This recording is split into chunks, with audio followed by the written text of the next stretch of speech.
COVID is such a challenging time, and the communities are facing many complex challenges. The very first thing we did was just reach out to all our communities and go, who's open? Who's not open? Who's at risk because they don't have protection for their staff? And so in the early stages of the pandemic, a lot of it was just reaching out, talking to everybody and going, how can we help and how can we direct either funding and or other resources to those agencies so they could be responsive and reopen and serve the most vulnerable in the communities.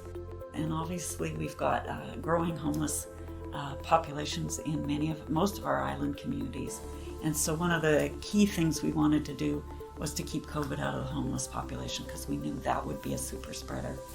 That would make for problems for everybody, and we wanted to keep that vulnerable population safe.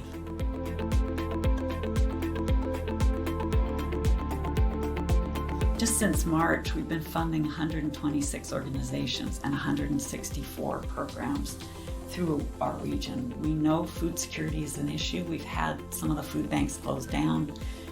We had to step in and figure out how to get donors' dollars to get food delivered in some of these more remote communities. Many people have been laid off, and so what we're seeing is families actually facing food insecurity for the first time.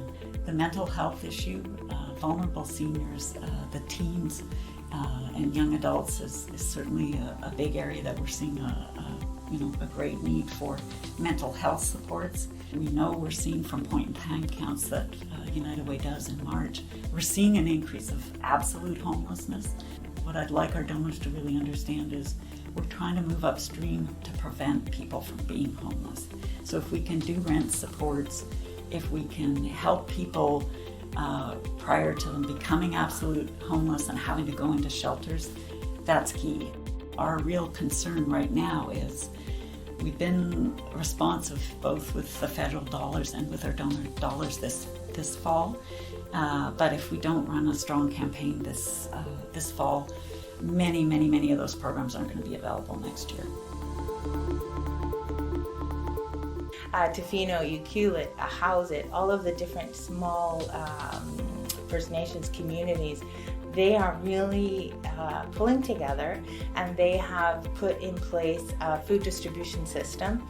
So food is going out via hampers to not only the small rural communities, but the very rural First Nations communities are accessing services. So we're seeing, I think the last count was 700 food hampers a week going out on the west coast of Vancouver Island.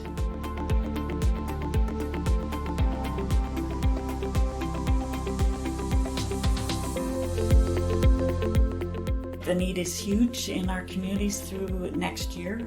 We're turning to our donors again this fall, saying, if you can, please give. It's going to be needed more than ever.